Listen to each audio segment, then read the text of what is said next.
दोस्तों आज के इस वीडियो में हम लोग मैथिली के दूसरे अध्याय यानी कि राष्ट्रभाषा और मातृभाषा जिनके लेखक है भोलालाल दास उसका दोस्तों हम लोग इससे पहले लेखक परिचय और उस कहानी को पढ़ चुके हैं। तो आज के इस वीडियो में हम लोग जितना भी उस कहानी का राष्ट्रभाषा और मातृभाषा का जितना भी VVI लघु उत्तरीय और दीर्घ उत्तरीय प्रश्न यानी कि जो 2 अंक वाला प्रश्न होता है वो और जो 5 अंक वाला होता है वो दो सभी का सभी दोस्तों आज की इस वीडियो में हम लोग इसका सब्जेक्टिव क्वेश्चन देखने वाले हैं।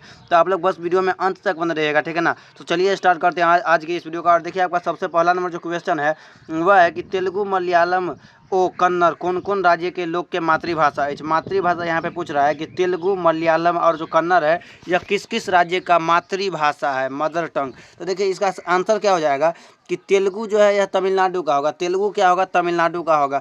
इस पर से मलयालम है, मलयालम होगा केरल का और कन्नड़ होगा कर्नाटक का।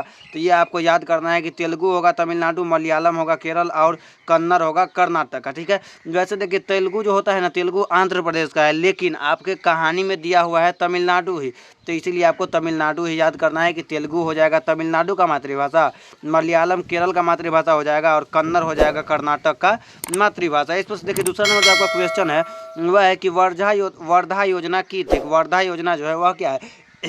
इससे पहले का हम लोग लेखक परिचय और कहानी का वीडियो का लिंक दोस्तों डिस्क्रिप्शन में डाल चुके हैं। अगर आप लोग वह नहीं देखे हैं तो पहले जाकर आप लोग वो वीडियो देख लीजिए, क्योंकि वह वीडियो देखने के बाद ही आप लोगों को समझ में आएगा कि यह किस किस राज्य का मातृभाषा था और साथ ही साथ ये वर्धा योजना क्या है। तो इसलिए आप लोग लेखक परिचय और वो जो था कहानी उसका वीडियो अवश्य ही देख लीजिएगा। तो देखिए क्या है कि वर्धा योजना की थी। वर्धा योजना क्या है ये आपको बताना है। तो इसका आंसर क्या हो जाएगा कि डॉक्टर जाकिर हुसैन के अध्यक्षता में एक समिति के निर्माण भेल। किनका अध्यक्षता में, तो डॉक्टर जाकिर हुसैन के अध्यक्षता में एक समिति के निर्माण भेल जकरा द्वारा भाषा के विषय में त्रिभाषा सिद्धांत के योजना स्वीकृत भेल, एकरे नाम पड़ल वर्धा योजना। देखिए भाषा के विषय में जो त्रिभाषा हुआ था ना, त्रिभाषा योजना, एक हो गया आपका मातृभाषा, एक हो गया देश का भाषा और एक हो गया अंतर्राष्ट्रीय भाषा। तो यही जो 3 था ना, इसी सबको मिला के जो बनता है उसी को कहा जाता है वर्धा योजना। तो आप लोग ऐसे ही याद कर लीजिएगा कि डॉक्टर जाकिर हुसैन के अध्यक्षता में एक समिति के निर्माण भेल जकरा द्वारा भाषा के विषय में 3 गो भाषा के सिद्धांत की योजना की स्वीकृति भेल, एकरे नाम पड़ल वर्धा योजना। ये आपको ऐसे करके याद करना है वर्धा योजना का परिभाषा। इसके बाद देखिए इस अध्याय में जो आपका है वह लघु उत्तरीय प्रश्न केवल 2 ही है, तो इसीलिए हम लोग 2 ही देखे हैं। इसके बाद है अब आपका दीर्घ उत्तरीय प्रश्न, और दीर्घ उत्तरीय प्रश्न में देखिए जो कि 5 अंक का आपके बोर्ड एग्जाम में पूछा जाता है। तो दीर्घ उत्तरीय प्रश्न देखिए सबसे पहला नंबर में क्या है कि मातृभाषा के संबंध में महात्मा गांधी के विचार को स्पष्ट करूँ। मातृभाषा जो मदर टंग होता है, जो आदमी जन्म लेके जो बोलता है वहाँ का भाषा किसी क्षेत्र का, उसके संबंध में बोल रहा है कि महात्मा गांधी का विचार क्या था उसको स्पष्ट करने के लिए। तो देखिए इसका आंसर क्या हो जाएगा। तो इसका आंसर है कि 1947 ईस्वी में जहन देश स्वतंत्र भेल तो एकटा एहन भाषा के आवश्यकता बुझायल। जहन देश 1947 ईस्वी में आज़ाद भेल तो उसके बाद ऐसा देखा गया कि एक ऐसा भाषा होना चाहिए जो कि पूरे देश भर में बोला जाना चाहिए, क्योंकि मातृभाषा जो है वह किसी विशेष क्षेत्र तक ही बोला जाता है, ठीक है ना। तो इसीलिए ऐसा वहाँ पे अनुभव किया गया कि एक ऐसा भाषा होना जरूरी है जो कि पूरा का पूरा देश में होना चाहिए। तो यही बोल रहा है कि 1947 ईस्वी में जहन देश स्वतंत्र भेल तो एकता एहन भाषा के आवश्यकता बुझायल गेल जे कि संपूर्ण राष्ट्र के भाषा बन सके, जे कि पूरा राष्ट्र यानी कि पूरा देश में बाजल जा सके। जाहि भाषा में संपूर्ण राष्ट्र कार्य करे महात्मा गांधी संग अनेकों नेता विदेशी भाषा के राष्ट्रभाषा बनाए उचित नहीं समझ लें। माने कि विदेश का जो भाषा है उसको राष्ट्रभाषा को उचित बनाना ये लोग नहीं समझे थे, क्योंकि कोई मतलब ही नहीं रहेगा। अपने देश का कोई भाषा जो है वही राष्ट्रभाषा होना चाहिए, इसका कहने का मतलब ये है। इसके बाद देखिए क्या है कि महात्मा गांधी के एतुक्के कोनो भाषा के राष्ट्रभाषा बनेबाक आवश्यकता बुझलनि धरि और कश्मीर से कन्याकुमारी धरि भ्रमण करे लगला।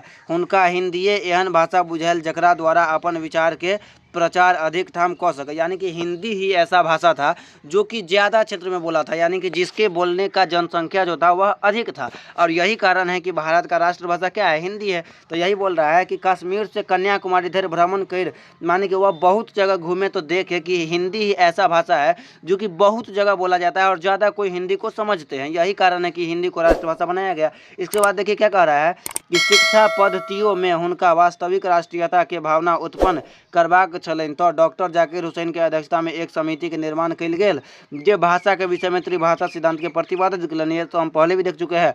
और मातृभाषा के महत्व की गरिमा के अक्षुण्ण रखलें। तो इस टाइप का इसका आपको आंसर देना है। आप लोग इस एक बार वीडियो को पॉज करके इस आंसर को अपने कॉपी या बुक में जिस चीज़ में आप नोट करिएगा नोट अवश्य ही कर लीजिएगा ताकि आपको याद रखे। ठीक है ना, देख लीजिए आप एक बार बढ़िया से। इसके बाद देखिए दूसरा नंबर जो क्वेश्चन है वह है कि त्रिभाषा सिद्धांत के अर्थ स्पष्ट करूँ।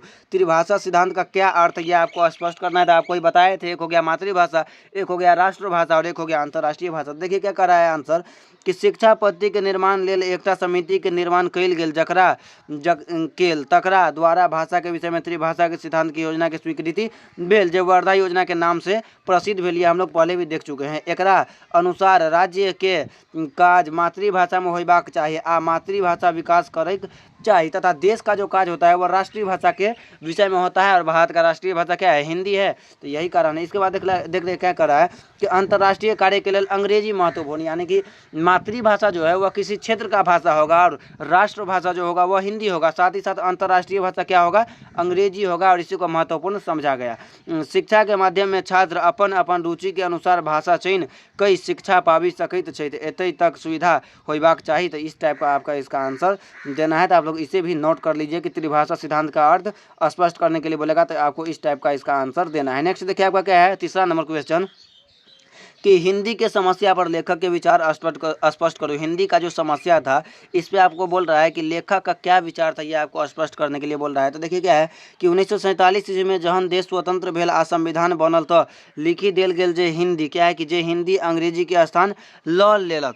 क्या है कि 1947 ईस्वी में जहन देश स्वतंत्र भेल आ संविधान बनल तो लिख देल गेल कि हिंदी अंग्रेजी के स्थान लय लेलक आ 1965 ईस्वी से एकमात्र हिंदिये समस्त भारतीय संघ के राष्ट्रभाषा भ जाइत।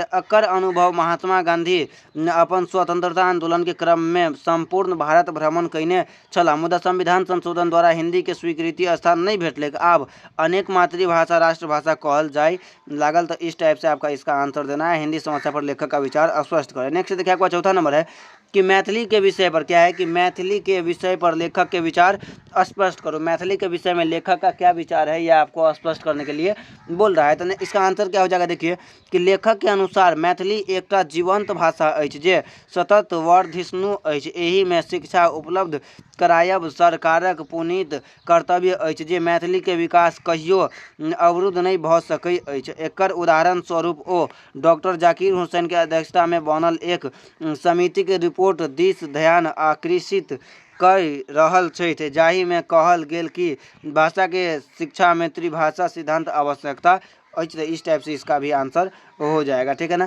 तो आप लोग को इसका आंसर भी नोट कर लेना है और इसको याद करना है। ठीक है ना, एक दो बार पढ़िएगा तो अवश्य ही याद हो जाएगा। इसमें कोई भी नया बात याद करने वाला नहीं है। तो आप लोग कमेंट करके बताइए कि आप लोगों को आज का यह वीडियो कैसा लगा है। आज के इस वीडियो में हम लोग सभी महत्वपूर्ण 2 अंकीय और 5 अंक के प्रश्न देख चुके हैं। तो आप लोग कमेंट करके बताइए कि वीडियो कैसा लगा है। और साथ ही साथ अगर आप लोग अभी तक वीडियो को लाइक नहीं किए और चैनल को सब्सक्राइब नहीं किए तो वीडियो को लाइक करके चैनल को सब्सक्राइब कर लीजिएगा ताकि नेक्स्ट जो चैप्टर है उसका भी आप लोगों को ऑब्जेक्टिव सब्जेक्टिव का वीडियो देखने को मिले। तो चलिए मिलते हैं फिर से किसी और नेक्स्ट और नए वीडियो में। तब तक के लिए जय हिंद, जय भारत।